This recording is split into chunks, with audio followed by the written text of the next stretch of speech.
Rosa! Tawag ko sa kanya habang pumapasok sa pintuan ng bahay nila. Nakita ko siyang nakaupo sa upuan sa may hapagkainan at umiinom ng kape. Good morning! Uy! Kape ba yan?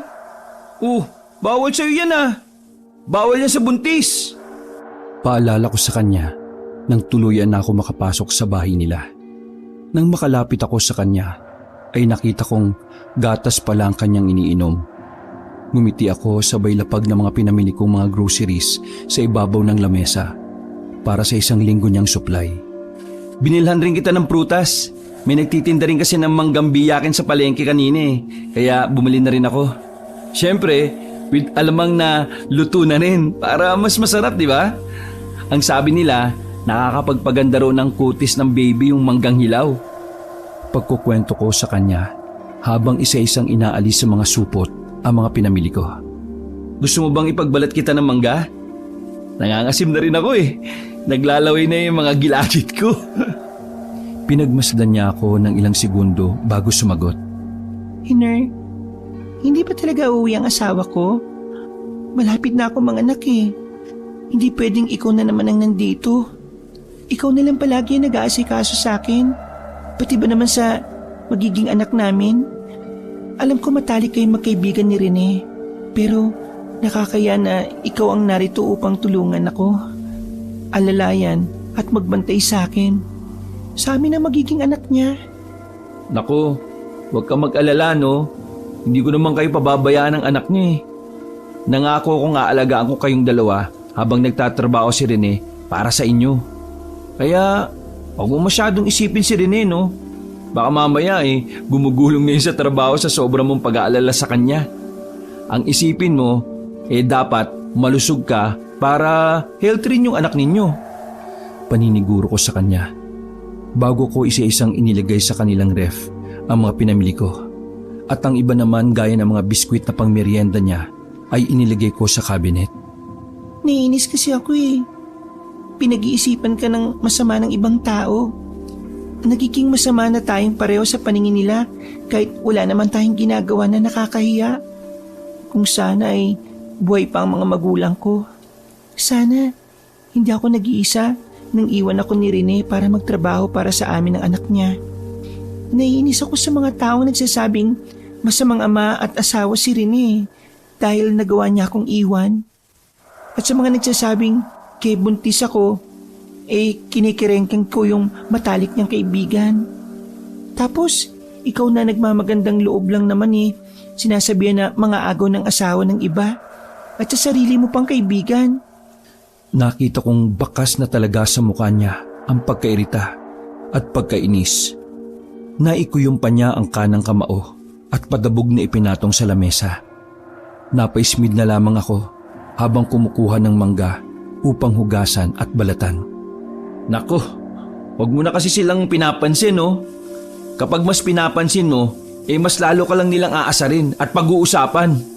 Wala namang katotohanan yung mga yun eh. Tayo lang nakakaalam ng totoong nangyayari. Kaya wag mo na lang isipin yun. Baka mamaya yung pang mga chismosa ang maging kamukha ng anak ni Rene. Sige ka. Pabiro kong sabi. Sakay pinagpatuloy ang paghuhugas ng mangga. Hindi siya tumawa sa biro ko. Kaya muli ko siyang sinulyapan. Katotohanan? Sigurado ka bang alam ko rin ang buong katotohanan? Hiner? Makahulugan ng tanong niyang yon sa akin. Sinalubong niya ng tingin ang aking mga mata. Mabilis kong binawi ang mga titig ko sa kanya at itinuon ng pansin sa mga mangga. Ha? Oo naman, Rosa. Bakit naman ako magsisinungaling sa iyo? Asawa ka ng kaibigan ko at ipinagkatiwala ka niya sa akin. Kaya gagawin ko lahat para maging malusog kayo ng magiging anak niyo. Buong puso ko kayong poprotektahan dahil yun ang pangako ko kay Rene bago siya umalis para magtrabaho. Nakaramdam ako ng kaba at pagkabalisa. Kinukutuban akong may nalalaman na si Rosa sa lihim na itinatago namin ni Rene. Maraming salamat talaga, Hiner. Pero sana makauwi si Rene. Yun na lamang ang may hihiling ko. Malay mo naman, di ba? May pasorpresa siya sa'yo. Malay mo, makauwi nga siya. Hindi ko na nasundan ang sasabihin nang bigla siyang magsalita. Doon daw sa bukid may nakitang bangkay ng sanggol. Napatitig ako sa pagsasalita nang magkaroon ng kumusyon sa labas ng bahay ni na Rosa. Sabay kaming napatanong at parehong lumabas para tingnan ang mga nangyayari. Sa paglabas namin, Kabanong, ay bumungad sa amin ang ilang mga taong naglalakad sa direksyon papunta sa bukid. Napatingin sa amin ang mga tanod na naglalakad din patungo roon. Tumigil sila at lumapit sa amin. Binati kami ni Mang Dabul pagkalapit niya. Oh, magandang umaga, Rosa. Riner, kumusta? Tinanguan ko lang siya, kasabay noon ang pag-akyat ng kaba sa dibdib ko. Nakakaramdam ako ng hindi maganda. Sinagot ni Rosa ang tanod. Nakita ko ring tumingin si Manong Dabul sa maumbok na tiyan ni Rosa. Magandang umaga rin po, Manong. Mukhang may nangyari po ata Oo, meron nga, Rosa. Kaya iba yung pag-iingat sa'yo, ha? Mukhang mga buntis at mga sanggol lang binibiktima ng aswang na gumagala sa baryo natin ngayon. Ito na yung pangalawang insidente ng pagkamatay ng mga sanggol sa nakakaawa at napakasakit na paraan. Hindi ko na i-detalye kasi baka lalo pa kayong may stress eh. Mas mag-ingat kayong mabuti, lalo pa ngayon na mukhang hindi pa umuwi si Rene. Tumigil siya saglit at mas pinakatitigang maigi si Rosa. Sinulyapan niya rin ako sa gilid ng kanyang mga mata. Pakiramdam ko tuloy ay nanliliit ako. Doon lang din nag-sink in sa akin ang mga sinabi ni Rosa tungkol sa chismis na sinasabi ng mga kapitbahay. Nararamdaman kong ini-intimidate nila ako dahil ako ang naroon para alagaan at tulungan si Rosa. Nako, nandito naman po si Hiner upang tulungan ako habang wala pa si Rene. Hinawakan pa ni Rosa ang braso ko habang sinasagot si Mang Dabul. Mapaklang ngumiti si Mang Dabul bago muling nagsalita. Huwag ka rin mag-alala, Rosa. Palagi rin naman kaming nagro-ronda. Asahan mong pati ikaw dadalaw-dalawin namin para hindi kayo mapahamak na magiging anak nyo ni Rene. Mariin ang pagkakasabi niya ng huling salita. Alam ko naman ang ipinupunto niya sa akin na hindi dapat ako ang nag-aalaga sa asawa ng kaibigan ko, na malaswang tingnan ang ginagawa ko. Pero anong magagawa ko? Alangang pabayaan ko ang mag-ina ng matalik kong kaibigan. Lalo pa at ibinilin niya sila sa akin. Maraming salamat po, Manong Dabul. Mukhang naintindihan din ni Rosa ang ipinahiwatig ng tanod sa amin. Kaya tinapos na niya ang usapan bago pa mauwi sa sagutan. Ngumiti at tumango na lamang si Manong Dabul bago nagpaalam sa amin ni Rosa. Mukhang may ipinagdidiinan si Manong Dabul Munti ko nang himasin ang bibig niya kanina. Napatingin ako kay Rosa sa komento niyang yon, habang nakatanaw pa rin siya sa tanod na naglalakad ng palayo. Umismid na lang ako at nauna nang pumasok sa loob ng bahay. Sumunod din naman agad si Rosa sa akin. Rosa, ayos lang ba na maaga akong umuwi ngayon? Tanong ko sa kanya nang makalapit sa lababo upang ipagpatuloy ang naudlot kong pagbabalat ng mangga. Hindi ko na siya nilingon dahil ramdam ko naman ang presensya niya mula sa sala. Ayos lang naman. Sinulyapan ko siya sa gilid ng mata ko dahil iba ang tono ng pagsagot niya. Parang nayayamot. Nakita ko siyang umupo sa mahabang upuan sa sala. Walang divider ang sala at kusina nila, kaya nakikita ko pa rin siya sa parting yon. Pero huwag ka mag-alala. Ipagluluto na kita ng kakainin hanggang gabi at ayusin ko rin lahat ng mga proteksyon mo laban sa aswang bago ako umalis. Tinutukoy ko ang mga asin at bawang na inilalagay ko sa mga bintana. Naglalagay rin ako ng rosaryo sa bawat durungawan at pinto palabas sa kanilang bahay. Palagi kong nilalagyan ng kanilang bahay ng ganoon dahil palaging natutunaw ang asin at umiimpi sa mga bawang kinaumagahan. Ibig sabihin ay malakas ang aswang na umaaligid sa bahay ni na Rosa. Napalunok ako sa isiping yon. Lumalakas ang aswang dahil nabubuhay ito sa dugo ng mga sanggol. 4:00 ng hapon nang umalis ako sa bahay ni na Rosa. Nagmamadali akong naglakad pa uwi ng bahay. Ngunit nararamdaman kong tila may sumusunod sa akin. Tumigil ako saglit bago lumiko sa daanan papunta sa bukid. Kailangan ko munang iligaw ang sumusunod sa akin. Malayo pa lang ay natatanaw ko na ang mga kumpulan ng mga tao roon. Hindi pa pala sila umuwi. Sila yung mga nakikiosyoso sa nangyari kaninang umaga nang kausapin kami ni Mang Dabul. Mukhang maling daan ang nilikuan ko. Akala ko kasi ay wala ng tao sa bukid.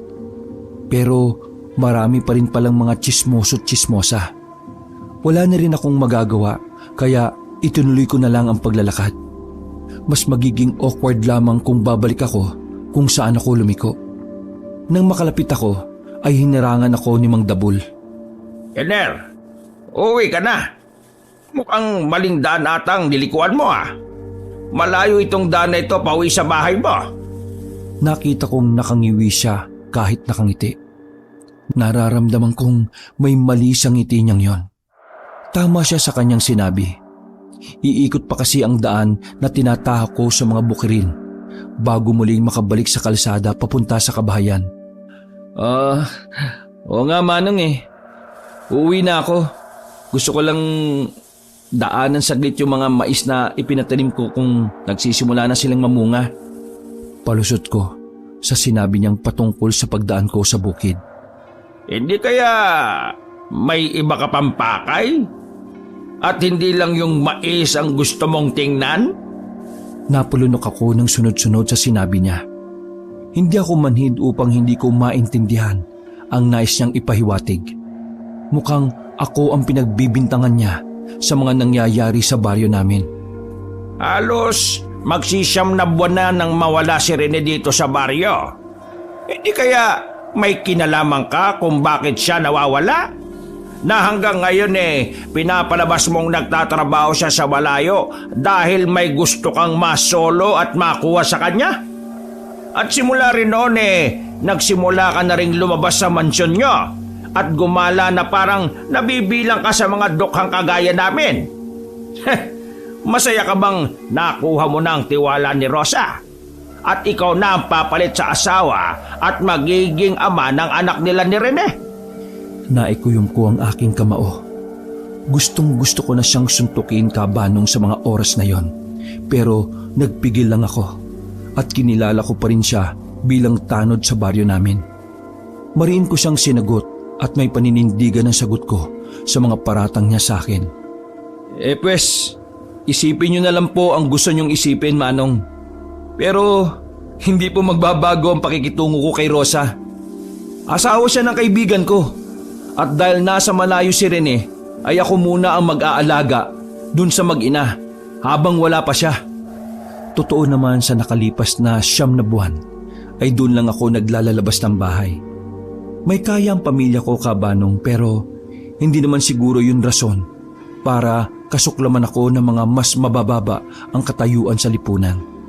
Kahit kaawa-awa sila ay laging pinapaboran dahil sa simpatya at hindi rin ako pwedeng maging mahina at hayaan na lang na saksakin nila ako sa likod. May mga bagay rin akong pinoprotektahan at hindi laging sila ang nasa tama. Hintayin mo lang na makahanap ako ng ebidensya na ikaw ang pumatay kay Rene at sa mga sanggol sa baryo natin. Idinuro na niya ako pero pinigilan siya ng mga kasama niya. Ngumiti lang ako ng mapakla at kampante siyang sinagot. Malinis ang konsensya ko, Manong Dabul. Pagkasabi ko nun, ay iniwan ko na siya kasama mga tagasunod niyang tsismoso at tsismosa. Nakahinga ako ng maluwag nang makalayo na ako sa kanila. Tumigil ako saglit para huminga. Kinabahan din ako sa sagutan namin ni Mang Dabul pero gaya ng sabi ko, hindi dahil kaawa-awa sila sa tingin ng tao ay magpapasaksak na ako sa mga salita nila para lang umayon sa kanila ang ibang tao. Ilang segundo bago ako muling naglakad, naramdaman ko ring wala na ang sumusunod sa akin kanina. Mukhang hindi na ito sumusunod nang lumiko ako. Nag-iisip ako kung nagkamali lang ba ako o baka nauna na ito sa bahay. Nagsimulang bumayo na naman na mabilis ang puso ko sa huli kong naisip. agad na akong tumakbo. Iniisip ko kasi kung paano nga kung naunan na nga ito sa bahay. Hindi mansyon ang bahay namin gaya ng sinabi ni Mang Dabul. Bungalo lang ito pero gawa sa semento at marmol. Mahilig din kasi ang mga ninuno ko sa pag-aayos ng lakon namin, kaya may hardin at makulay ang bahay. Akala ng mga tao sa baryo ay sobrang yaman namin at hindi nauubusan ng pera. Pero hindi naman ganon. Gaya nila ay naging mahirap din ang buhay ng mga ninuno ko. Pero nagpursige sila para maging maaluan ang pamilya namin. Walang naging sagana na hindi dumanas ng hirap. Nakarating akong humihingal sa tapat ng bahay.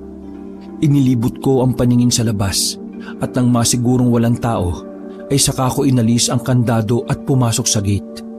Malaking gate na purong bakal kaya mabigat ito kapag binubuksan. Wala itong mga butas o siwang kaya hindi makikita ang loob. Matataas din ang pader na nakapalibot kaya siguradong nasabi ni Mang Dabul na mansyon ng bahay dahil hindi pa niya ito nakikita. Pero willing naman akong ipakita ito sa kanya sa umaga. Wag lang sa gabi. Muli kong isinara ang gate at inilak ang malaki rin itong padlock. Pagbaling ko sa bahay ay sinalubong ako ng kalungkutang bumabalot dito. Idagdag pa ang papadilim na paligid. Nagmimistulang haunted house ang bahay namin. Ipinikit ko saglit ang mga mata at dinama ang hanging kagyat na umihip. Sa tingin ko kahabano ay may pahiwatig yun. Nagmadali akong naglakad papunta sa likod bahay at pumasok sa bodega. Kahit alam kong walang tao, ay siniguro ko pa ring walang nakapasok sa bahay bago ako pumasok doon. Mabilis kong tinungo ang lihim na pintuan sa sahig ng bodega. Bakal din ang pansara nito, kaya hirap din akong magbuhat. Bumaba ako agad pagkabukas ko ng takip. Inaninag ko ang mga baitang ng hagdan mula sa malamlam na ilaw galing sa bodega. Hanggang sa matanaw ko na ang liwanag sa silid sa loob ng lihim na lagusan. Kinabahan ako nang mapagtantong nakabukas ang kwarto. Nagmadali akong bumaba at pumasok doon. Bumungad sa akin ang mga nasira at mga nagkalat na mga gamit. Halos maduwal ako nang makitang may nagkalat ding patay na hayop na lasog-lasog ang katawan at nagkalat pa ang ilang parte ng laman at bitukan nito sa sahig. Amoy malansa at nabubulok na karni na rin ang loob ng silid. Hinanap ko siya ng tingin sa kabuuan ng silid. Hanggang sa makita kong nasa isang sulok. Mas lalong umigting ang kaba ko nang makitang hindi na siya nakagapos. Nakaupo siya sa gilid, nakasandal sa pader. Nakayuko ang ulo at madilim ang kanyang aura. Mukhang may bumabagabag sa kanya. Lumapit ako sa kanya. Umupo ako upang ipantay ang sarili ko bago ko siya kwelyuhan at digil na kinausap. Anong nangyari? Paano ka nakawala? Pangalawa na to, Rene, ha? Binitiwan ko siya na may kasamang paghagis. Narinig ko ang pagtama ng likod niya sa pader pero hindi man lang siya nasaktan. Para siyang lantang gulay na tumalbog at lumaylay na lang sa semento. Kaya pala kanina pa ako kinakabahan kasi nakatakas ka na naman kagabi. Kaya pala nalusaw at umimpis na naman ang mga asin at bawang sa bahay ninyo dahil doon ka na naman umaligid sa bahay ninyo. Paano kung... Hindi ko na naituloy ang sasabihin dahil naisip ko ang kahindik-hindik na itsura ni Rosa kung sakaling nalapitan niya ito. Pero buti na lang maayos pa rin sila. Pinagpapasalamat ko talaga na hindi mo sila nasaktan. Iner, na-miss ko na yung asawa ko. Nang masabi niya yon, ay bigla na lamang siyang napahagulgol. Nakonsensya naman ako agad sa ginawa kong pagkwelyo at pananakit sa kanya. Alam ko, naintindihan kita rin eh. At nangungulila rin siya sa iyo. Pero hindi ko kayang umuwi sa kanila, Hiner. Wala na akong mukhang may papakita sa mag-ina ko. Dahil isa na akong mamamatay tao. Pumapatay ako ng tao, Hiner. Paano ko matatanggap ng asawa ko? Hindi ko napipigilan ang sarili ko sa karumal-dumal kong ginagawa. Natatalo ko ng amoy. Bangong-bango ko sa mga buntis at mga sanggol, Hiner. Gusto kong kainin ng asawa at anak ko. Sinuntok ko siya ng malakas dahil sa sinabi niyang yon. Napasubsob siya sa sahig. Binulyawan ko siya dahilan para tumigil sa pag-iyak at marahang hinawakan ng pangang nasaktan. Anong pinagsasabi mo? Mayos ka nga! Huwag kang magpadala sa kalam ng sikmura mo ha. Asawa at anak mo mga yun. Alam kong ilang taon mo na rin akong kinamumuhian dahil sa nangyari sa'yo rin eh. Pero alam mong pati ako, danas na danas ko ang paghihirap at pagsisisi na halos 30 taon na naging aswang ka. Hindi siya umimik. Tumayo ko dahil nangawit na ang aking mga hita sa pagupo. Lumayo ko ng kaunti sa kanya bago muling nagsalita. Hindi mo naman kasi kailangan magpakabayani bilang kaibigan ko eh. Alam mo, gusto kong matapos na sa mga magulang ko ang sumpa ng kadiliman na bumabalot sa pamilya namin. Pero ano ginawa mo? Nagpanggap kang ako para sa iyo maipasa yung itim na punla. Alam kong hindi mamamatay ang nanay mo kung hindi niya naalis sa katawan niya ang punla. Ginawang pa nga kita ng pabor eh, hindi ba? Namatay na ang nanay mo at natigil na sa kanya ang sumpa. Ano? Pabor? Naging utang na loob ko pa pala yung pagkuha mo ng punla? Bakit parang sinisisi mo pa sa akin yung kasalanan mo? Ginawa mo yun. Di ko mainutos yun ah.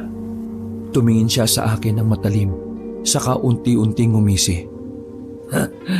Kasalanan mo dahil naging kaibigan mo ko. Anong pinagsasabi mo? Ang ibig mo bang sabihin nagsisisi ka na naging kaibigan mo ko? Hindi siya sumagot. Nakatitig lang siya at naroon pa rin ang nakakalokong ngisi niya sa akin. Kung nagsisisi ka na, pwede mo nang isoli yung punla, no? Umiwas ako ng tingin sa kanya.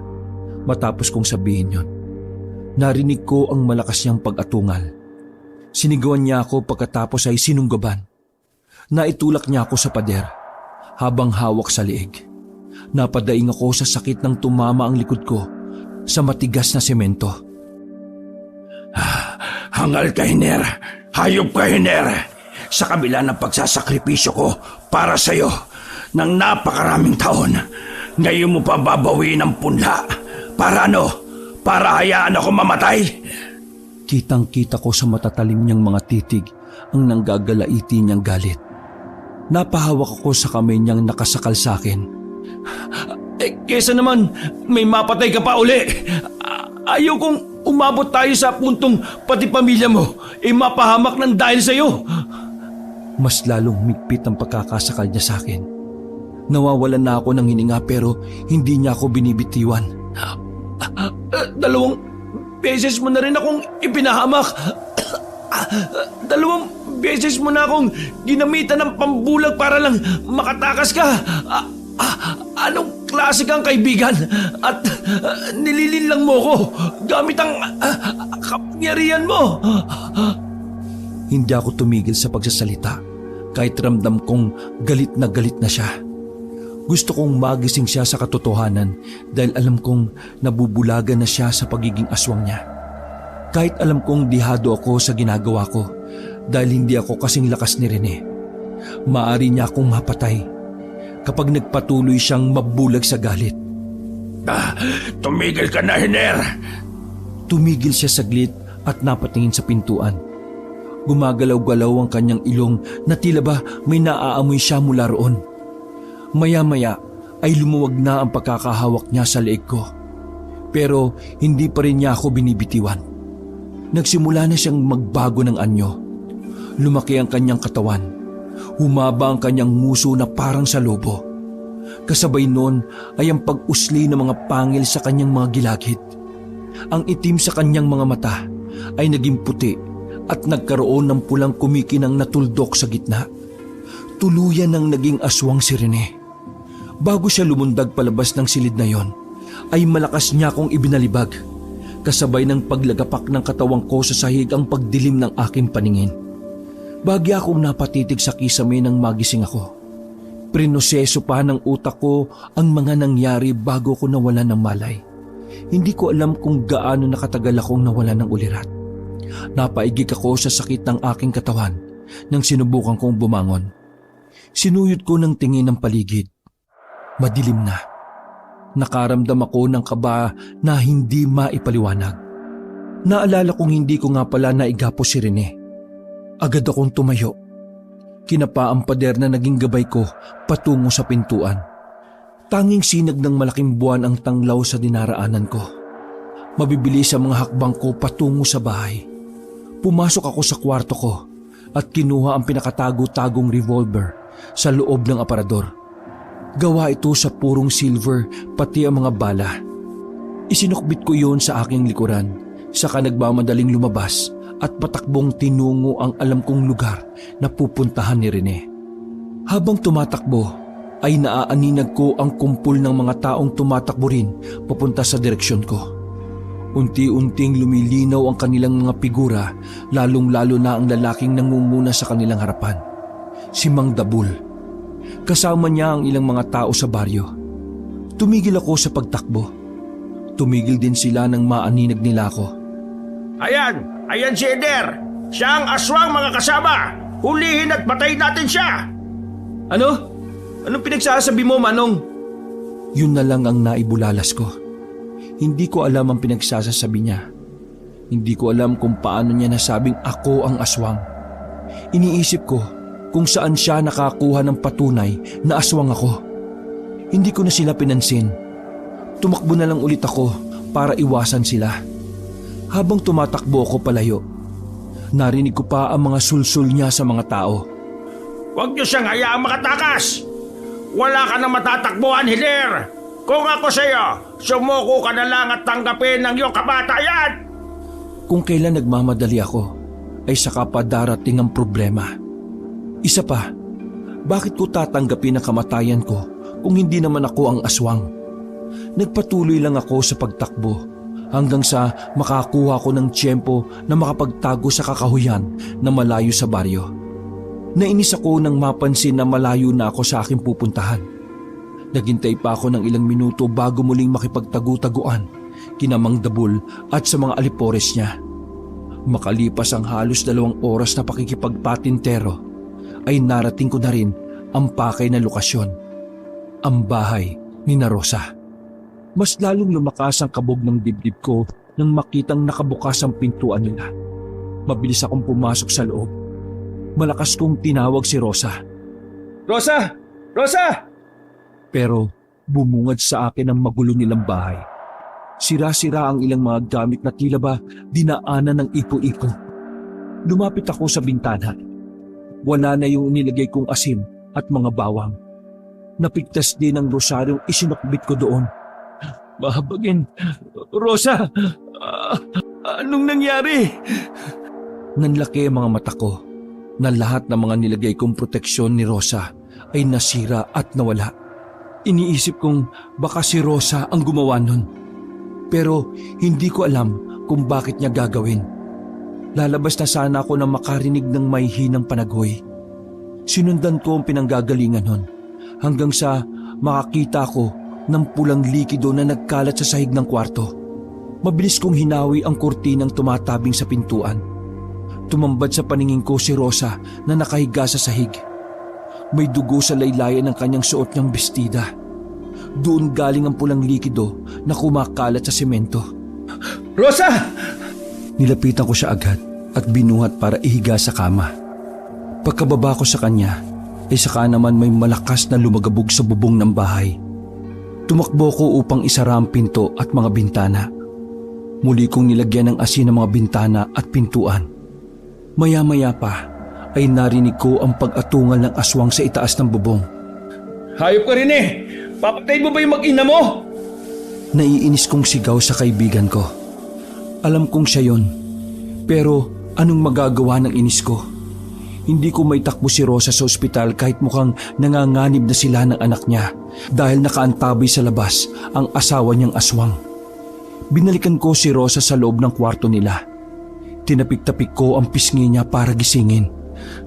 Rosa! Rosa! Naririnig mo ba ako? Nakahinga ako ng maluwag nang magmulat siya ng mata, pero nangihina siya.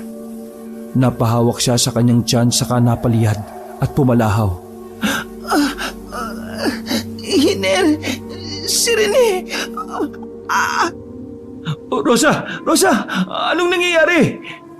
Napahawak na rin ako sa kanyang tiyan at nararamdamang naninigas yun. Hiner, mga anak na yata ako. Ang tiyan ko, ang baby ko. Si Rene! Si Rene! Pareho kaming natigalgal nang lumakas ang kalabog sa itaas ng bubungan.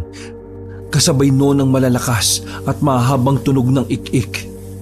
Napabitaw si Rosa sa damit ko. Napabaling-baling siya sa kama. Wag! Wag, Rene! Wag ang anak natin, parang awa mo na! Nagulat ako sa sinabi ni Rosa. Nanlalaki ang mga mata ko sa pagkabigla. Alam mong si Rene ang aswang? Bumaling siya sa akin matapos kong tanungin at tinitigan ako sa mga mata. Sinundan kita, kaya nalaman ko. Nag-iisip ako sa sinabi niya. Nangunot ang noo ko. Sinundan? Kailan? Litong-lito ako, Kabanong. Magtatanong pa sana ako pero bigla siyang sumigaw. Basta, Hiner! Nataranta ako sa sigaw niyang yon. Isama pa na gusto nang sirain ni Rene ang bubungan ng bahay nila. Panay ang paglagabog niya sa itaas. Alam kong pinipigilan din ng kaibigan ko ang sarili niya kasi kung talagang gusto niyang sakta ng asawa at anak niya, ay kanina pa sana nawarak ang bubungan nila. Teka, Rosa, anong gagawin ko? Wala akong alam sa ganito. Binitiwan niya ako at kumapit sa headboard ng kanilang kama. Ipag-init mo na lang ako ng tubig. Tapos, hanapan mo ako ng mga bimpo o tuwalya na gagamitin. Utos niya sa akin sa bawat malalalim niyang paghinga. Agad na akong lumabas ng kwarto upang gawin ang mga inuutos niya.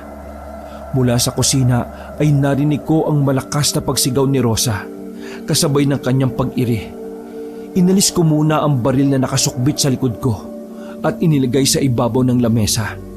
Pagkatapos ay isinalang ang malaki nilang kaserola na pinuno ko ng tubig. Saka ako naghanap ng planggana at mga bimpo na gagamitin. Nang makahanap na, ay muli akong bumalik sa kwarto nila. Rosa, narito na yung tuwalya at bimpo. Yung tubig, kasasalang ko lang ha. Ano pang gagawin ko? Lumapit ako sa kanya at nakitang basang-basa na siya ng pawis. Kumuha ko ng isang bimpo at pinunasan siya. Kumapit siya ulit sa akin at mahigpit na humawak sa damit ko. Hirap na hirap siya sa pag-iri, Kabanong. Kada iri at pagsigaw niya ay kumakalabog at nagwawala rin ang aswang sa bubungan. Napatitig ako sa itaas upang siguraduhin hindi nabubutas ang bubong. Isang malakas na pag-iri pa bago tuluyang bumitaw si Rosa sa damit ko. Napahiga siya sa kama kasabay nun ang impit ng pag-iyak ng sanggol. Napalunok ako nung tumingin sa bandang paanan ni Rosa. May nakikita akong gumagalaw sa loob ng bestida niya. Mas lalong nagwala ang aswang sa itaas. Napatingin muna ako roon bago muling bumaling kay Rosa. Rosa! Rosa! Kinakabahan ako dahil nakapikit siya at parang hindi na humihinga. Marahon ko siyang niyugyog. Hiner, yung baby, magpapahinga lang ako saglit. Nakahinga ko ng maluwag nang bumulong siya. Inilapit ko ang tenga ko sa bibig niya para marinig ko ang mga utos niya. Oo, sige. Anong gagawin ko? Inutusan niya akong talian at gupitan ng pusod ng bata. Saka ito punasan at damitan. At kapag napainit ko na raw yung tubig, ay ilublob ko raw ang bimpo doon, saka ilagay sa ibabaw ng tiyan niya para maalis yung inuna ng bata. Aligaga ako habang iniisip ang mga sinabi ni Rosa. Nang tingnan ko ang tubig na iniinit ko, kinuha ko na yon at dinala sa kwarto. Nagiinit ang mukha ko habang ginagawa ko ang mga sinasabi ni Rosa. Lahat kasi ng mga ito ay una kong nakikita at nagagawa. Ay huli ko na sana itong mararanasan dahil sobrang nakakakaba. Nang matapos ko mga inutos ni Rosa, ay inilapag ko na sa tabi niya ang kanilang anak. Rosa, congratulations. Babaeng anak niyo ni Rene. May munting luhang kumawala sa aking mga mata at naisip ko kagad ang matalik kong kaibigan. Binati ko rin siya sa isipan ko. Sa wakas ay tatay na ang kaibigan ko. Napatingala pa ako sa bubungan at napangiti. Lalong nagwala ang aswang sa bubungan. Sa pagwawala niya ay tuluyan na itong bumagsak sa loob ng bahay. Malakas na lumagapak ito sa semento sa eksaktong paanan ni Rosa bumagsak. Mabilis kong kinapa ang baril ko at naalalang inilapag ko pala yun sa lamesa sa kusina. Rene! Bulalas ni Rosa nang makita ang asawa. Mabilis niyang kinuha ang kanyang anak. Kukuhanin ko sana ang sanggol at aalalayang tumayo si Rosa pero bigla akong binangga ni Rene.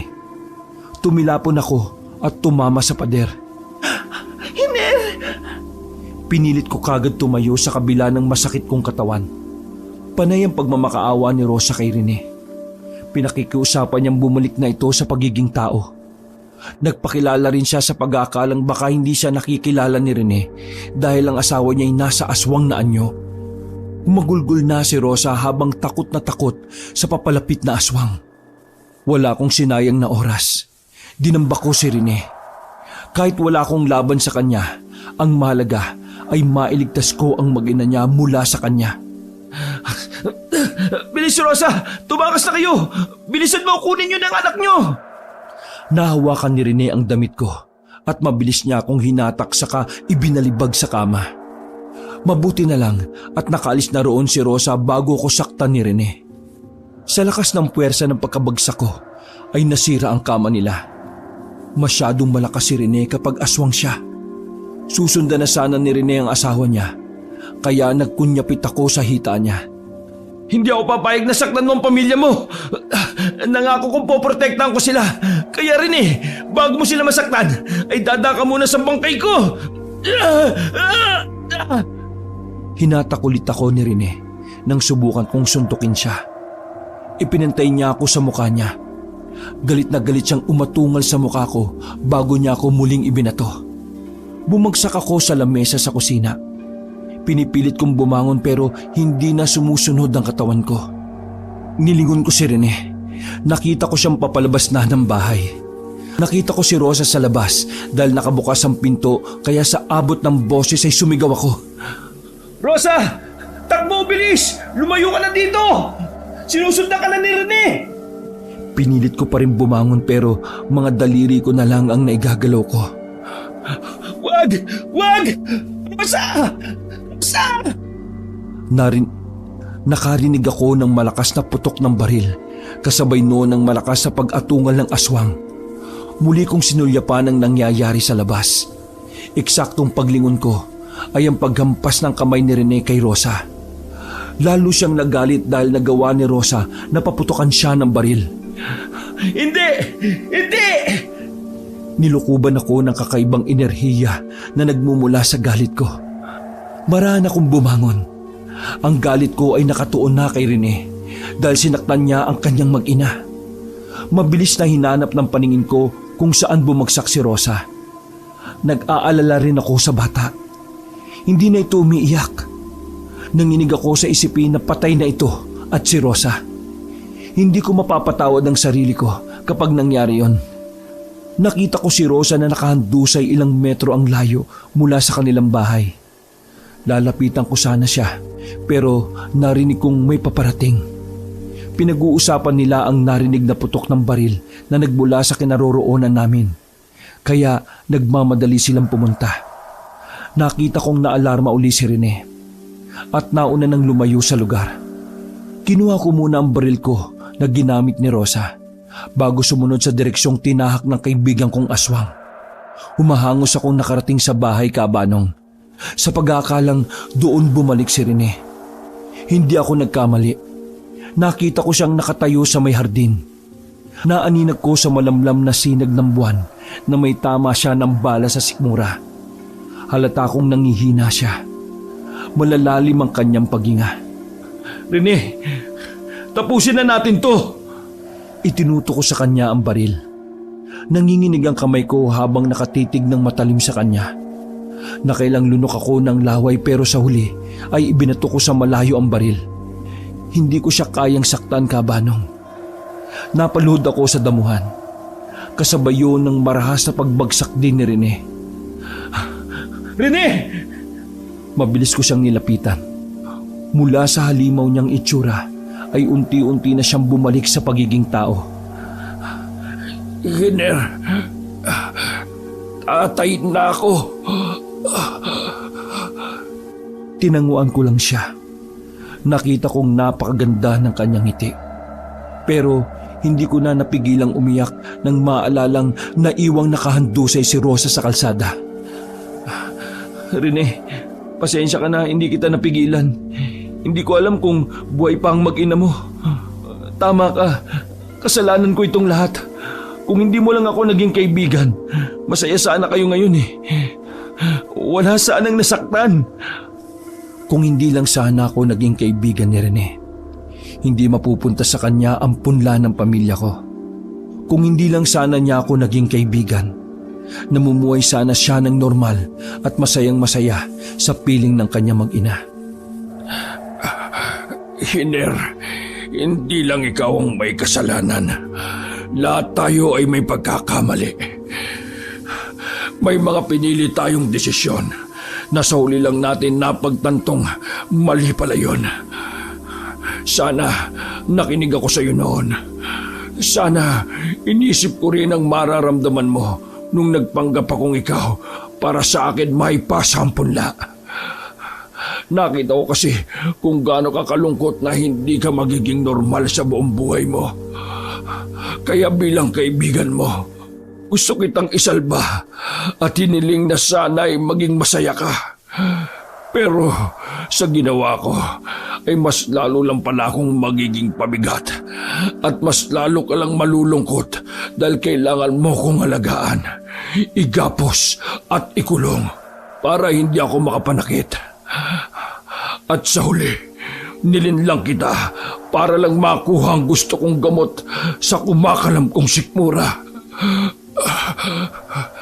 Hindi. Ikaw lang ang nag-iisang tao na tumuring sa akin ng normal. Hindi mo ako kinamuhian. Hindi mo ako kinutya. Sa halip ay kinaibigan mo pa ako at iniligtas mo ako sa sumpa ng aming angkan. Kaya rin tapusin na natin to. Nakita at narinig ko ang mapakla niyang pagtawa. Handa na akong mamatay, Hiner. Wala na ring saysay ang buhay ko.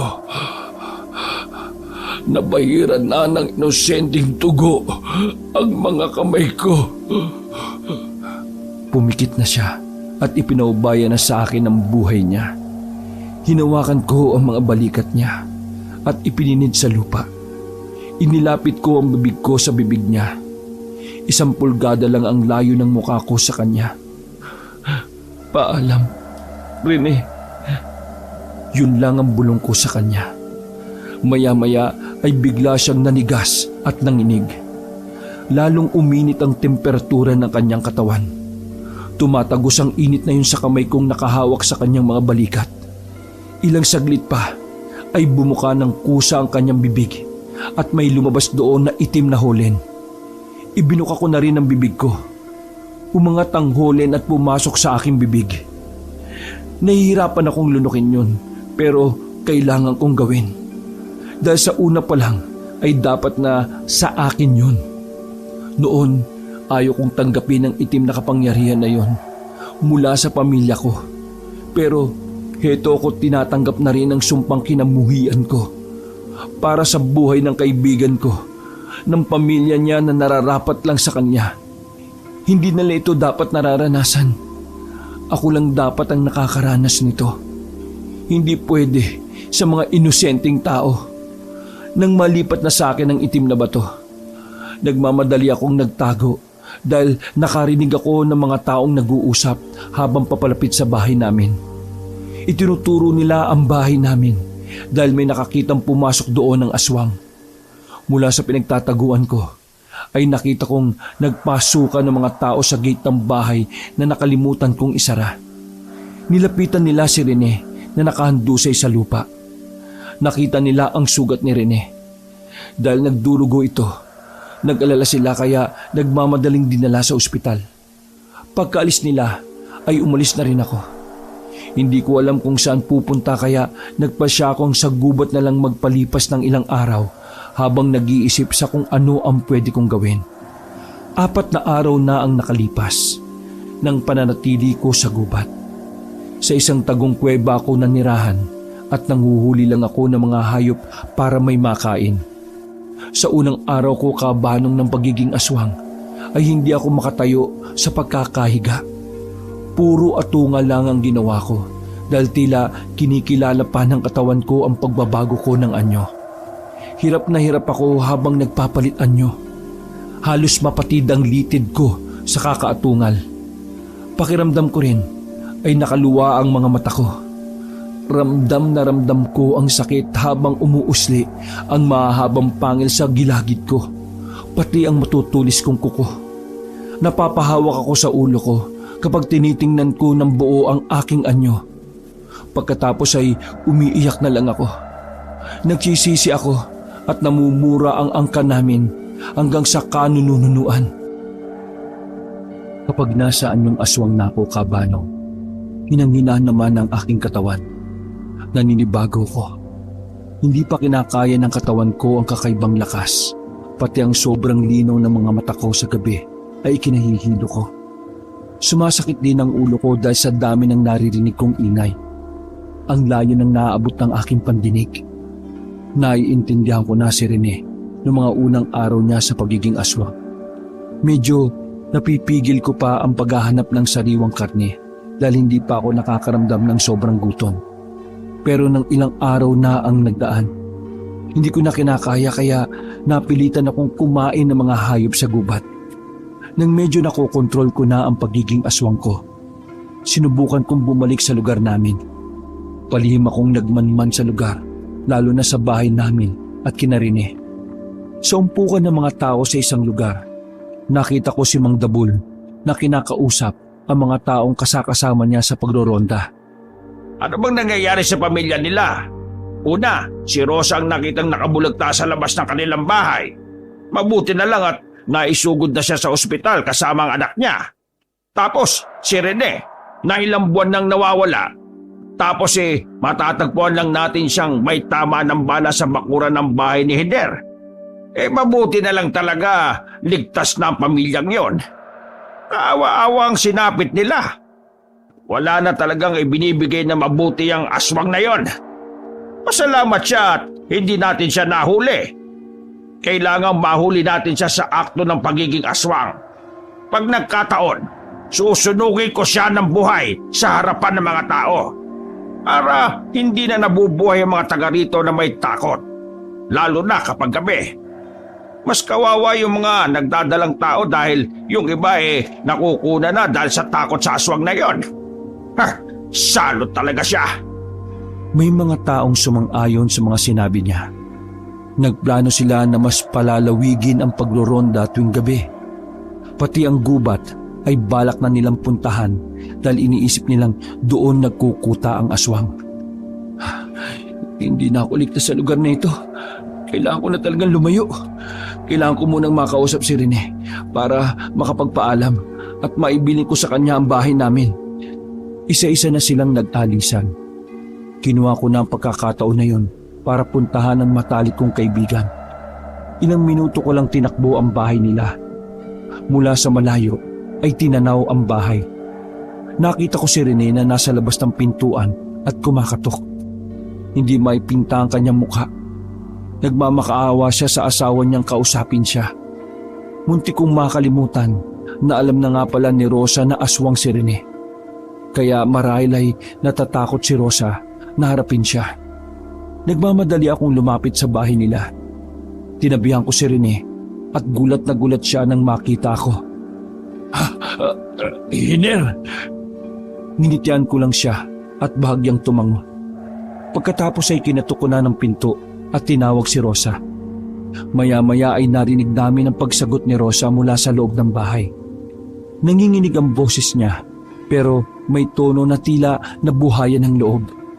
Parang naging masaya nang marinig ang boses ko. Sinambit niya ang pangalan ko kasunod nun ay ang yabag niyang palapit sa pintuan. Nang mabuksan na niya ang pinto, Napatras siya nang makitang kasama ko si Rene. Oh, huwag ka matakot, Rosa. Papasukin mo kami. Marami kang dapat na malaman. Dahil sa akin ay nagtiwala si Rosa. Pinapasok niya kami pero pinangingilagan niya ang sarili niyang asawa. Naupo siya malayo ang agwat sa amin ni Rene. Bago pa ako magsalita, ay naunahan na ako ni Rene. Humiikbi na siya habang kinakausap ang asawa niya. Patawarin mo ako, Rosa. Patawad kung nagsinungaling ako. Madami akong itinago. Ang haba ng panahon na magkahiwalay tayo. Wala akong ibang masabi kung hindi ang patawarin mo ko. Pero sana, bigyan mo pa ako ng isang pagkakataon. Pangako, magiging mabuti akong asawa at ama sa anak natin. Kagaya ng iniisip ko, isinampal na ni Rosa kay Rene ang pagiging aswang nito. Puro tanong ang ipinukol ni Rosa sa asawa niya. Ako ang nanlilihit dahil ako, ang lahi namin at ang sumpa ng pagiging aswang naman talaga ang may kasalanan ng lahat. Biktima lang silang mag-asawa kaya sobra akong nagsisisi. Pinutol ko ang pagsasalita ni Rosa, yung mga panunumbat sa asawa niya, nang sabihin ko ang katotohanan na kanyang ikinabigla. Hindi na aswang si Rene, Rosa. Tanggapin mo na ang asawa mo. Kinuha ko na ang pagiging aswang niya kaya malaya na siya. Hindi kayo pwedeng mabuhay ng anak mo na kayo lang dalawa. Normal na tao na ulit si Rene. Hindi na siya aswang kagaya ng dati. Patawad. Kasalanan ko ang lahat ng ito eh. Dahil doon, hayaan yung ako ang magdusa. Ako naman talaga dapat eh. Wag mong sabihin yan, pre. Biktima ka lang din. Walang may gusto sa atin ng pagiging aswang na yan. Hindi tayo dapat nagdudusa ng ganito. Ayoko nito. Wala na tayong magagawa rin eh. Nandito na ito eh. Kaya alam pala ako nagpunta dahil gusto ko nang magpaalam sa inyo.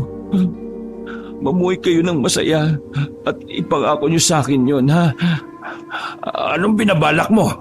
Hindi na ako pwede magtagal dito. Kumukulo na ang dugo sa akin ni Mang Dabul. Hindi na siya titigil hanggat hindi ako nahuhuli. Balak niya akong sunugin ng buhay sa harapan ng mga tao. Kaya kailangan ko nang magpakalayo-layo. Hayaan niyo na lang na kumalat ang tungkol sa pagiging aswang ko para matakpan na ang nangyari sa inyo. Para makapamuhay kayo ng normal. At saka pre, pagkaalis ko, sunugin mo ang bahay ko ha, para wala na akong balikan pa. Pagkasabi ko noon, ay tumayo na ako. Sakto namang narinig ko ang boses ni Mang Dabul sa di kalayuan. Sinabi niyang dadalaw sila kay Rosa para kumustahin ang mag-ina. Kailangan ko nang umalis. Papalapit na sila. Hindi nila ako pwedeng maabutan dito. Hindi nila pwedeng malaman na alam niyong aswang ako. Sigurado idadamay nila kayo. Bago ko umalis, ay naramdaman ko ang mahigpit na paghawak ni Rene sa braso ko. Pagkatapos ay bigla niya akong niyakap ng mahigpit. Pre, patawad. Pero pangako, gagawa ko ng paraan para matulungan kita. Kagaya nung kung paano mo ko tinulungan nung ako ang aswang. Hindi ako papayag na mamuhay kang demonyo sa paningin ng iba. Hindi yung totoo. Wala silang alam sa nangyayari sa buhay natin. Ang alam lang nila ay mangutya, magchismis, manumbat. Pero hindi nila alam kung paano maging mapang-unawa. Hindi nila maintindihan dahil hindi sila tayo eh. Walang makakaalam nito, kundi tayo lang. Kung dinamayan mo ko, pre, isang malaking bagay na yun sa akin. Sobrang nagpapasalamat ako. Pero ang ugnayan nating dalawa, tinatapos ko na dito. Paalam sa inyo at salamat sa lahat. Bago tuluyang umalis, ay nginitian ko pa si Rosa at ibinili na alaga ang mabuting anak niya dahil napakaganda nitong bata. Tumutulo ang luha ko habang nililisan ang lugar. Mabilis akong pumunta sa gubat at bumalik sa kuweba. Doon ko ibinuhos ang emosyon ko. Pinagsusuntok ko ang lupa. Wala na akong pake kahit tumama sa bato ang aking kamao. Tumigil lang ako nang hindi ko na kayang isuntok ang kamao ko dahil sa sugat nito. Halos nabalatan na. Naupo na lang ako at sumandal sa kuweba. Nakatunganga sa langit. Hanggang sa sumapit ang gabi. Ang gabing hindi ko pinangarap na dumating pa. Kung sana may isang lugar na hindi gumagabi para mahina lang ako palagi. Naalala ko na naman si Rene ng oras na yon. Alam kong kaya ayaw niyang isuoli sa akin ang punla dahil akala niya ay mas magiging malungkot ako. Akala niya ay ikamamatay niya kaya sisisihin ko na naman ang sarili ko. Pero mali siya. Hindi talaga siya mamamatay dahil hindi naman nananalaytay sa dugo niya ang dugo naming mga isinumpa. Kapag binawi ang punla, mabubuhay lang ulit siya ng normal. Yun ang dahilan kaya natakot din akong bawiin noon. Yung takot ko na may halong inggit. Kasi siya, magiging normal lang ulit ang buhay niya. Pero ako, ikamamatay ko yon. Gabi na, mas malakas na ako. Mas dumoble ang aking mga pandamdam. Kumakalaman tiyan ko, kaya lumabas ako sa kuweba para maghanap ng hayop na makakain. Habang ginagalugad ko ang gubat, narinig ko na ang grupo ng mga taong nagsisipagronda. Talagang tinutuon ni Mang Dabul ang pagroronda hanggang sa gubat Masyado siyang matapang. Ano kaya kung takutin ko ng kaunti? Dahil sa naisip kong kalokohan, pinuntahan ko kung nasaan na sila banda. Ilang metro ang layo ko sa kanila nang makita ko sila. Nagtago ko sa isang puno at saka umatungal ng malakas. Kitang-kita ko ang takot nila sa kanilang muka. Ang iba ay nanginginig pa habang hawak ang sulo. Pero matapang talaga si Mang Dabul. Nagawa pa niya akong hamunin na lumabas sa pinagtataguan ko. Aswang na duwag!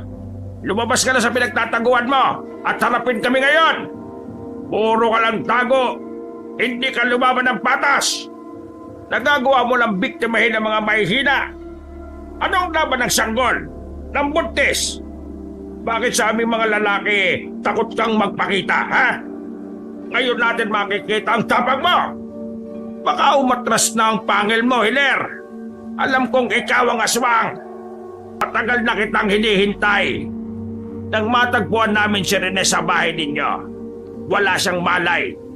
Ginawa mo siyang bihag para masolo ang asawa niya. Dahil balak mong kainin ang kanyang sanggol. Napakawalang hiya mo. Bakit kaya hindi na lang kayong mga aswang ang magparami ng lahi tapos kainin niyo ang inyong anak?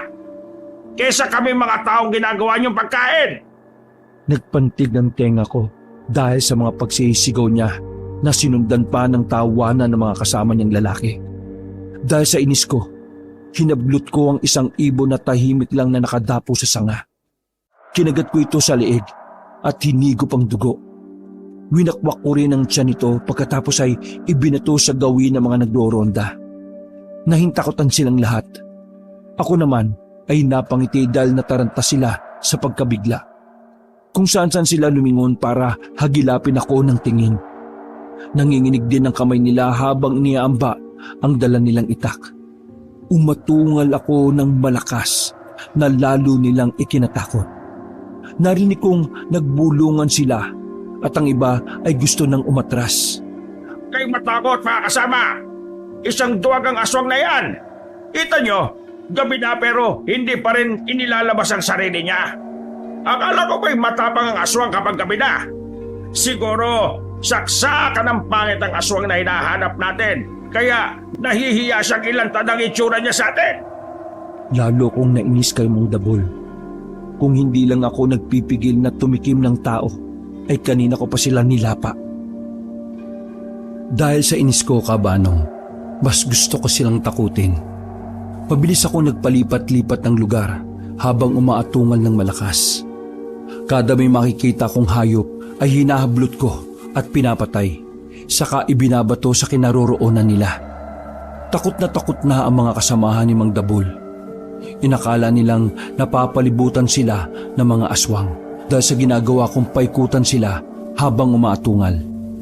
May ilan pa sa kanila na naihina sa takot.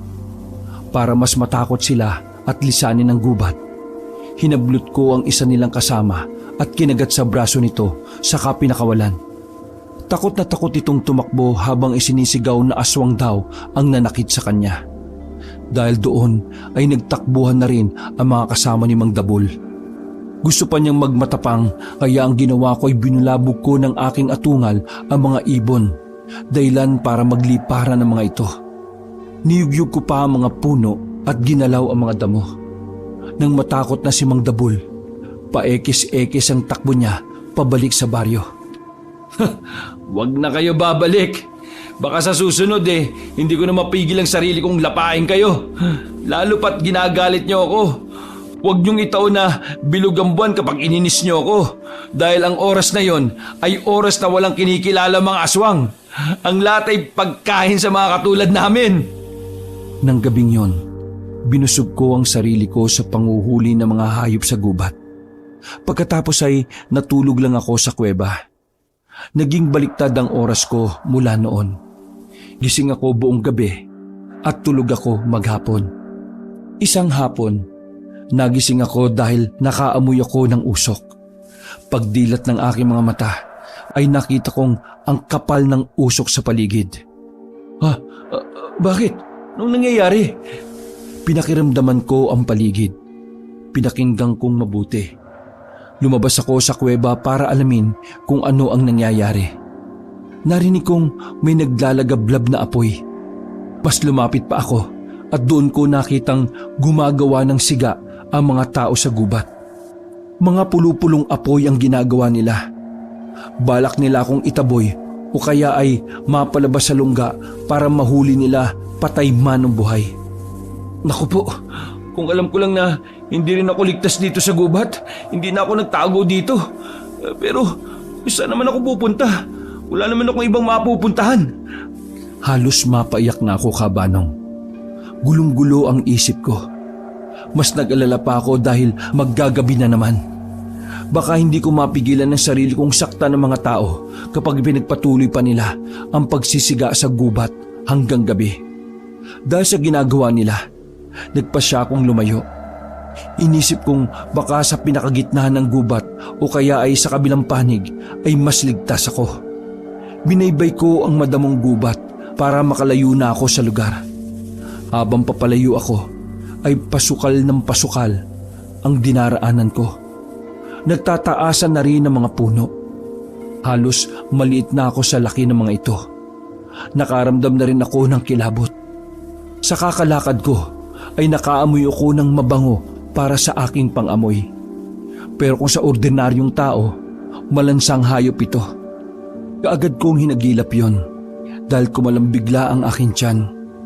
Paikot-ikot ako sa lugar hanggang sa makita ko na ang hinahanap ko. Isang nakatumbang baboy ramo ang nakita ko.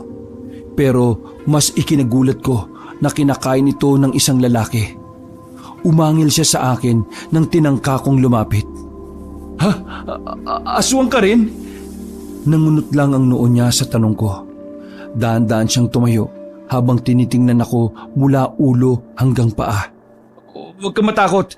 Hindi naman ako nananakit Sa tingin ko, magkatulad tayo. Aswang din ako. Bakit ka pala nandito sa gubat? Hindi niya ako sinagot. Sa halip ay sinugod niya ako. Nung una ay panay iwas ko lang sa kanya dahil iniisip ko na baka magkasundo kami. Pero mukhang hindi yata dahil galit na siya. Wala na akong nagawa kundi ang labanan siya. Nagpambuno kami. Nakakaramdam pa ako ng pagod dahil nasaan yung tao pa ako. Pero nang magawa niyang sugatan ng dibdib ko nang matulis niyang kuko, doon na ako nagalit. Hindi ko na napigilan ng magpalit ng anyo. Sinugod ko siya at hindi tinigilan hanggang sa puro sugat na ang buong katawan niya. Naawat ko lang ang sarili ko dahil narinig ko ang pagmamakaawa niya. Ano bang pangalan mo? Claudio! Ang tipid mo namang sumagot. Pasensya na kung puro sugat ka ngayon. Ikaw kasi, bakit ka naman nanugod? Saka, bakit ka nandito sa gubat? Nag-iisa ka pa. Naghahanap ako ng pagkain para iuwi sa pamilya ko. May pamilya ka? Mga aswang din ba sila? Oo, pero hindi kami kumakain ng tao. Mga hayop lang. Ako rin, kahit masarap ang amoy ng mga tao, pinipilit kong maging matino ang pag-iisip ko. Tao rin ako, kaya hindi ko kayang kumain ng kapwa ko. Bakit ka nandito sa gubat? Tumatakas. Nalaman ng mga tao na aswang ka kaya tinutugis ka nila. Oo. Saklap naman. Gusto mong sumama sa akin. Ligtas doon sa amin. Isang baryo kami na puro mga aswang. Hindi mo kailangang itago ang pagkatao mo. Pagkasabi nun, tumayo na si Claudio. Napatingin ako sa kanya. Seryoso siya sa alok niya sa akin. Hindi na ako nagdalawang isip, Kabanong, dahil wala naman akong mapupuntahan. Sumama ako kay Claudio. Nanguha muna kami ng mga buhay na hayop sa gubat para may iuwi sa kanila. Hirap na hirap akong manghuli ng hayop dahil hindi ko naman ito gawain. Nakaisa lang akong ibon na aksidente pang nahuli dahil bigla na lang bumagsak sa paanan ko. Samantalang si Claudio ay marami nang nahuli. Sama-sama niyang itinali ang mga iyon sa kapinasan sa likod. Walang kahirap-hirap ang pagpasan niya sa 5 baboy ramo na sakto lang naman ang laki. May bitbit pa siyang ilang ibon sa kanang kamay. Napatingin ako sa kanya nang bigla siyang nagsalita. Bagong aswang ka lang ano? Ha? Ay, kasi... Hindi ka kasi sanay mangaso. Takot ka pa. Siguro, lumalakas lang ang loob mo kapag kumakalam na ang tiyan mo. Hindi bale. Sa susunod, magiging sisiw lang sa'yo ang paghuhuli ng mga hayop. Masanay ka na lang sa kalagayan mo. Walang kagalingan ang pagiging aswang. Nahawa ka lang ba o tinaniman ng punla? Wala. Patay na silang lahat eh.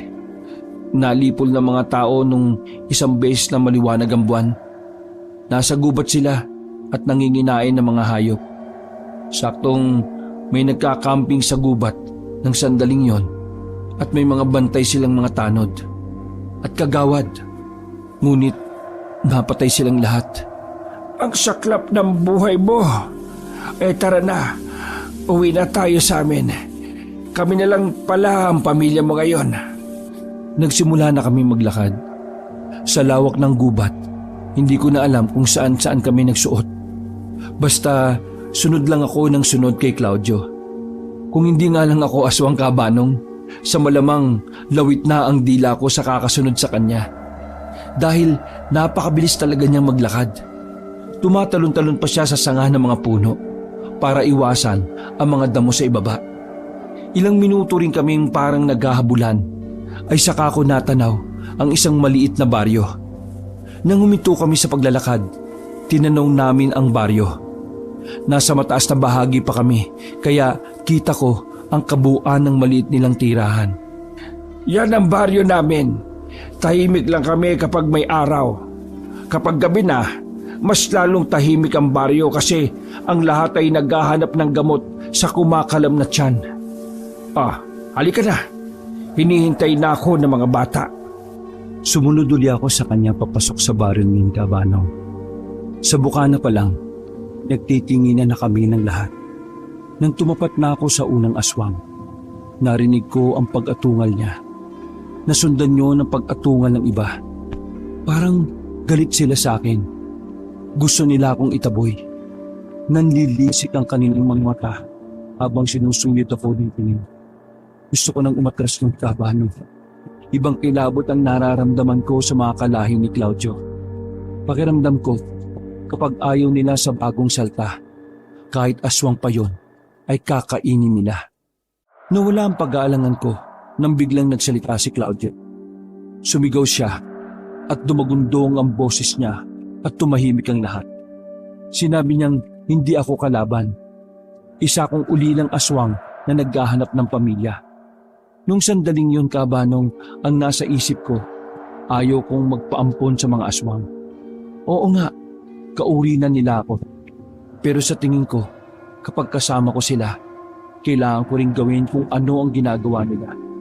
Kailangan kong makisama kung ayaw kong mamatay ng maaga. Pero sa kabilang banda, naisip ko rin na wala naman akong ibang mapupuntahan. Sa baryo lang nila Claudio ako ligtas at mabubuhay. Kung mamamatay man ako ng maaga, mas mabuti pang hindi na ako mahirapan pa. Unang gabi ko sa baryong yon, pinagsaluhan ng lahat ang mga nahuli ni Claudio ng mga hayop. Buhay nila itong kinain. Gutom ako noon pero may kung anong nagtutulak sa akin na huwag makisabay sa pagkain nila. Nagulat ako nang biglang hagisan ako ni Claudio ng buhay na ibon. Masarap ang buhay dahil mainit pa ang dugo. Balak mo bang magpakagutom? Kapag hindi mo napigilan ang gutom mo, maghahanap ka ng kakaibang dugo. Alam mo kung ano yon? Seryoso ko napatingin kay Claudio. Inilapit niya sa tenga ko ang bibig niya at saka bumulong. Tao, mapipilitan kang kumain ng tao. Kaya kung ayaw mo, kumain ka ng hayop. Tama si Claudio, Kabanong. Kaya kinain ko na rin ang ibinigay niyang ibon. Pagkatapos ay kinausap ko siya ng seryoso. Bukas, aalis din ako, Claudio, ha? Salamat sa pagtanggap mo sa akin. Saan ka na bang pupunta? Alam mo kung gaano kadelikado ang buhay mo kasama ang mga normal na tao. Hindi mo kakayanin yon. Ibibilanggo mo lang ang sarili mo para maiwasan ang pagpatay. Dumito ka na lang. Mas ligtas tayo dito. Hindi na ako kumibo sa sinabi niya. Kasi tama uli siya. Pagkatapos ng usapan namin na yon, Kabanong, nagpasya akong magpalipas ng ilang araw sa baryo na yon. Pero hindi kinaya ng sarili ko ang inip. Hindi ako sanay sa buhay na puro puno at dahon lang ang nakikita sa paligid. Ibang-iba ang buhay sa baryong ginawa nila Claudio sa totoong baryo. Dahil doon, hindi ko na napigilan ang sarili ko. Nagpaalam ako kay Claudio. Sinabi kong mamumuhay ako sa bayan kasama ang mga normal na tao. Hindi na niya ako pinigilan pero sinabihan niya ako kapag nanganib ang buhay ko at wala na akong mapuntahan, bumalik lang ako sa baryo nila at bukas palad nila akong tatanggapin. Inihatid ako ni Claudio hanggang sa labasan. Pagkatapos ay naglakad na akong mag-isa hanggang sa marating ko na ang mataong lugar. Isa itong sitio na malapit sa kabayanan. Hindi ko alam kung anong bayan na ang napuntahan ko. Pero doon ako nagsimula ng buhay. Sa umpisa ay nanlilimos ako para makalikom ng kaunting pera para may pambayad ako sa upa. Pero lahat sila ay binabato ko ng singhal. Pasigaw nila akong sinasabihan na ang laki raw ng katawan ko. Pero namamalimos ako. Hanggang sa may humawak sa braso ko. Isang lalaking mas matanda sa akin ng 10 taon.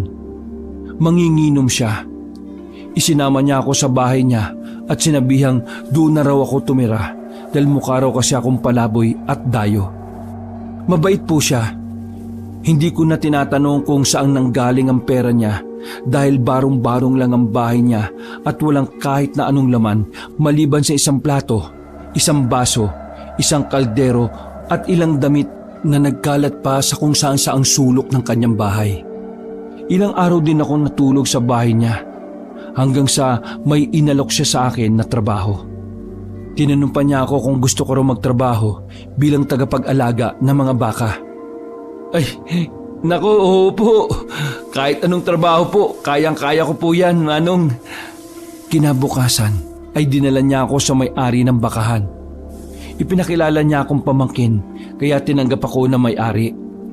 Doon na ako nagsimula ng bagong buhay. Hindi doon nakatira ang may-ari kaya solo ko ang lugar. Isang beses lang nagpupunta para tingnan ang mga baka. Minsan ay kinukuha ng iba dahil ibinebenta. Paminsan-minsan ay nakakain ko ang baka nila pero madaling gawan ng paraan. Sinabi ko na lang na nagkasakit at ibinaon na lang. kung ano-ano ang dinadahilan ko para mapagtakpan ang pagiging aswang ko. Pero pinilit ko pa rin maparami ang mga alaga nilang hayop dahil pagkain ko rin naman ang mga ito. Nasanay na akong gano'n ang takbo ng buhay ko. Malayo sa mga tao. May pagkain at napanatag naman ako. Paminsan-minsan ay pinupuntahan ako ni Manong para makipagkwentuhan sa akin at makipag-inuman. Kami na lang ang naging magkapamilya, kaya naging palagay ako sa kanya. Pero hindi ko pa rin sinasabi ang sikreto ko kahit alam kong nakakaramdam na siya. Mas mainam nang wala siyang alam para sa kaligtasan naming dalawa. Wakas. Rosa!